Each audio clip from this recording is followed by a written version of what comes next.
bonjour à tous, bienvenue sur la chaîne de l'Examen Crypto. Nous sommes le jeudi 13 juin 2024, 7h30. On va faire un point bien sûr sur le Bitcoin et on va regarder des altcoins. Allez, sans plus attendre, on démarre avec cette cryptomap malheureusement qui repasse dans le rouge. On a eu un très joli coup de théâtre hier. Bon, on va revenir dessus bien évidemment. Allez, installez-vous confortablement, on démarre. On démarre cette vidéo directement avec le calendrier économique. Et donc effectivement, hier, eh bien, on a eu, comme je vous le dis, un joli coup de théâtre, dans le sens où en fait, eh bien, on a eu un très joli pump en milieu d'après-midi grâce effectivement à l'IPC Core et le stock de pétrole brut. Ça a été plutôt très bien pricé par le marché. Par contre, à 20 h, on a eu la décision de la Fed sur les taux d'intérêt. Et donc là, notre ami Jérôme Powell, malheureusement, en fait, il nous a donné comme information que les taux, pour l'instant, ne changent pas et qu'il n'est pas forcément prévu de baisse des taux, du moins peut-être pas avant septembre, octobre ou novembre, peut-être décembre 2024, pardon. Mais disons que c'est quand même hyper fragile, hyper incertain. Donc là, concrètement, hein, grosso modo, ce qui nous sous-entendait, c'est qu'en fait, a priori, il faut s'attendre à ce qu'il n'y ait peut-être pas de baisse des taux en 2024. Il dit vers la fin de l'année, mais sous-entendu, peut-être que c'est plutôt pour nous préparer pour 2025 plutôt. Et donc ça, malheureusement, ça n'a pas été très bien pris par les marchés et on a vu que ça a pas mal craché juste après. On va revenir dessus, bien évidemment. Donc là, du côté des actualités, effectivement, hein, comme je vous le disais, voilà, l'inflation, elle a diminué, mais elle reste toujours supérieure à l'objectif de 2%. Le taux de chômage est plus élevé que prévu, mais reste bas, 4%. Et en fait, justement, notre ami Jérôme Powell, il veut réduire, il a peur de réduire un peu trop rapidement les taux parce que ça pourrait faire remonter l'inflation. Mais s'il ne les réduit pas, malheureusement, ça pourrait nuire au marché du travail. Donc c'est justement ça qu'il essaye de contrôler avec cette gestion des taux. Bref, au niveau des ETF Ethereum Spot, eh bien on a l'ETF ProShare qui a déposé le formulaire S1 et apparemment il est déjà visible sur le site de la SEC. Donc, est-ce que ce serait de bon augure pour la suite? Eh bien, écoutez, on verra bien. On verra bien ce qui va être dit, mais en tout cas, de toute façon, en ce moment, ça n'a strictement aucun impact. Là, c'est le Bitcoin qui est en tête de liste qu'il faut vraiment regarder. C'est lui qui, encore une fois, est hyper dominant. En parlant du Bitcoin, on va l'analyser. Mais avant ça, je rappelle bien sûr que tout ce que je vais dire dans cette vidéo n'est en aucun cas un conseil en investissement. C'est à vous de faire vos propres recherches. Et n'oubliez pas que le trading de crypto-monnaie comporte des risques de perte partielles ou majeures. Allez, on démarre sur notre Bitcoin et regardez ce coup de théâtre. On a eu hier une très belle journée, on va pas se mentir. On s'est retrouvé à un moment donné ici à 70 000 $. On a touché les 70 018. Maintenant, eh bien, au final, on s'est fait rejeter hier par la ligne de tendance baissière qui est ici. Bien sûr, c'est corrélé au fait qu'il y a eu ces informations macroéconomiques qui ont été divulguées. Mais en tout cas, on a été rejeté pile poil par la ligne de tendance baissière. Donc là, derrière, malheureusement, on a clôturé la journée en dessous de cette ligne, même en dessous la résistance des 69 005. Donc, malheureusement, on se retrouve au point de départ, comme c'était le cas il y a encore 2 jours, donc c'est-à-dire le 11. On était au-dessus du support des 66 956 et c'est une nouvelle fois ce support que hier et aujourd'hui, on est revenu rechercher. Donc là, vous l'avez compris. En plus de ça, ce support correspond à la moyenne mobile 50 périodes. Donc bon, pour l'instant, c'est un support important. Et heureusement qu'il est là, d'ailleurs, ce support. Parce que sinon, on aurait pu chuter encore plus fort hier. Donc bon, pour l'instant, on est au-dessus. Bon, tant mieux. C'est dommage. On aurait pu avoir quelque chose de plutôt explosif, même hier. Malheureusement, bon, c'est la vie. Hein. Voilà, c'est la vie. De toute façon, d'un côté, il fallait s'y attendre. Parce qu'effectivement, il avait été prévu que les taux ne changent pas au mois de juin. Donc les taux n'ont pas changé, par contre on ne pouvait pas s'attendre à ce que notre ami Jérôme Powell nous sorte qu'effectivement ça risque d'être compliqué de baisser les taux en 2024. Donc bon, là en tout cas on est revenu retester le support des 66 956, donc ce qui fait qu'au final on est toujours au même endroit. On est toujours en train de graviter au-dessus de ce support, bon tant mieux, on est au-dessus du support. Ça aurait été mieux de breaker les résistances, donc là, voilà, il faut bien comprendre que là on est compressé entre 2 niveaux clés. 66 956 et la résistance des 69 005. Donc pour l'instant, on fait du yo-yo entre ces deux niveaux clés comme ça. Tant qu'on est dans ces zones-là, pour l'instant, on est bloqué. On n'ira ni plus haut ni plus bas. On reste dans une configuration latérale. Ce qui est bien, c'est que ça permet aux bandes de Bollinger de compresser encore plus. Donc il y a bien évidemment une perte de volatilité. Hormis ce qui s'est passé hier, il y a quand même une perte de volatilité. Et ça se voit directement au niveau des bandes de Bollinger ou avec effectivement les bandes de Bollinger qui sont très resserrées. Donc ça veut dire qu'effectivement, quand ces bandes de Bollinger vont être pétées, ce sera avec de la volatilité. Ce sera un mouvement quand même assez volatile, parce que vous le savez, en général, quand on pète des bandes de Bollinger serrées, c'est pour avoir un mouvement puissant. Donc là, tant qu'on est au-dessus du support, bon bah c'est la même analyse que ce que je vous dis maintenant depuis quelques jours, hein. Tant qu'on est au-dessus du support, tout va bien.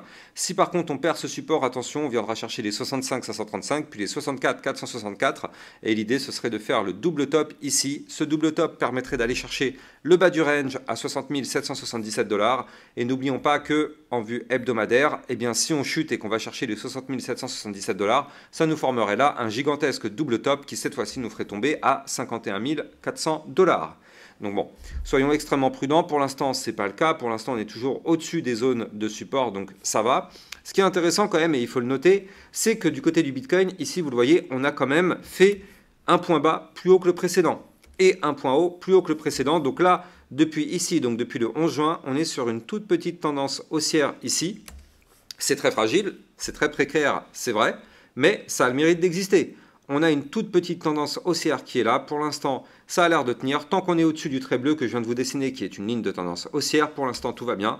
Donc, ne surtout pas breaker, comme je vous l'ai dit tout à l'heure, encore une fois, hein, les fameux 66 956. Sinon, ça casserait la zone de support et ça casserait la zone de ligne de tendance haussière pour repartir malheureusement en tendance baissière.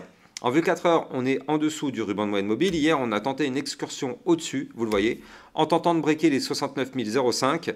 Boum, donc là, on a failli repasser au-dessus du ruban et au-dessus de la résistance. Malheureusement, on est en dessous ces deux indicateurs. Donc là, pour l'instant, malheureusement, on est bloqué. Mais ce qui serait bien, encore une fois, on le voit, c'est que si on arrive à récupérer ce ruban de moyenne mobile et qu'on break les 69 005, ça, bien sûr, ce serait pour prendre une configuration bullish. Et en plus, on pourrait former par la même occasion, si on arrive à rebondir sur la ligne de tendance haussière, comme c'est le cas actuellement, si on break ici la résistance des 69 809 $, et bien dans ce cas-là, ça nous formerait un double bottom qui est une figure chartiste de retournement haussier.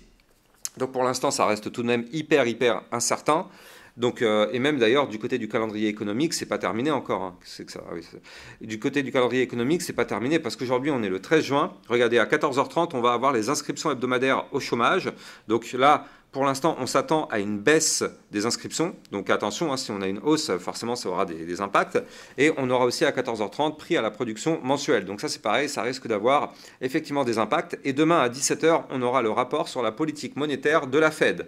Donc ça aussi, ça va continuer. Franchement, là, c'est pas terminé. On risque encore d'avoir des choses qui vont bouger.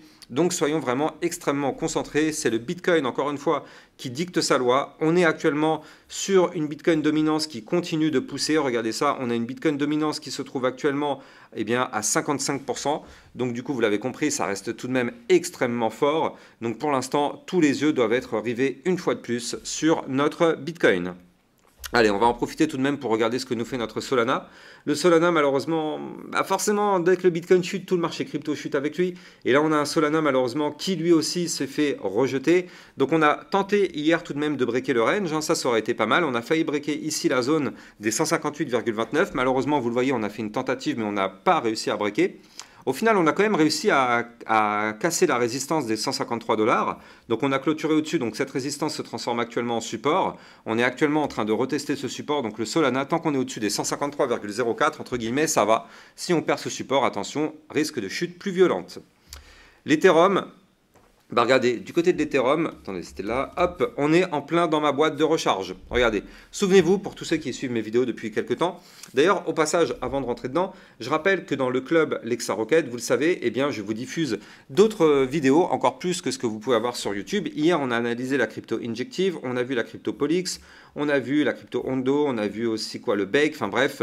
Donc dans le club Lexa Rocket, effectivement, c'est là où on détecte des crypto pépites et bien sûr, j'analyse aussi vos cryptos de façon un peu plus régulière. Donc n'hésitez pas à rejoindre ce club, vous avez le lien en description de cette vidéo. Et pour tous ceux qui veulent suivre mes actualités, vous avez mon lien Twitter officiel en description de ces vidéos. Comme ça vous permet de recevoir effectivement toutes mes news, toutes mes actualités, tout ce qu'il faut savoir sur l'environnement crypto.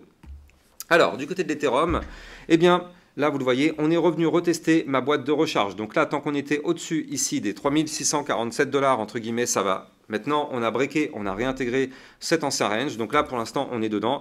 Aïe, aïe, aïe, c'est dommage.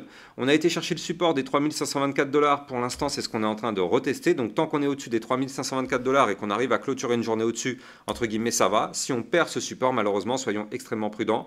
Ce serait pour continuer de chuter, pour aller chercher les 3294 $. et former par la même occasion le très joli Bart Simpson qu'on avait anticipé, comme ceci, tac, le Bart Simpson, boum, on casse le bas du range, tac, on chute. Donc là, du côté de l'Ethereum, attention, prochaine target à venir chercher 3332, puis 3294, et encore, pourquoi pas ici, le bas de la boîte de recharge à 3123 $. Donc effectivement, en tout cas, tout ce qui se passe là-dedans pour l'Ethereum, c'est vrai que ça reste une belle zone de recharge pour accumuler pour du long, pour tous ceux qui sont intéressés. Mais bon, on n'est pas à l'abri, surtout en plus que là, du côté de la macroéconomie, c'est pas terminé. On risque d'avoir des informations encore aujourd'hui et demain, comme je vous l'ai montré. C'est pas tout à fait terminé. Bref, en tout cas, si vous voulez trader toute cette volatilité, vous pouvez utiliser mon lien de parrainage Binance en description de cette vidéo, qui vous permet d'obtenir un bonus à vie sur vos frais de trading et surtout de trader sur une plateforme sécurisée. Quant à moi, j'ai plus qu'à vous souhaiter une excellente fin de journée, enfin une excellente journée tout court. Il est, j'ai envie de dire 7 h du mat, la journée ne fait que commencer. Une bonne journée à tous et je vous donne rendez-vous très sûrement ce soir pour une prochaine vidéo. À plus tard, ciao ciao.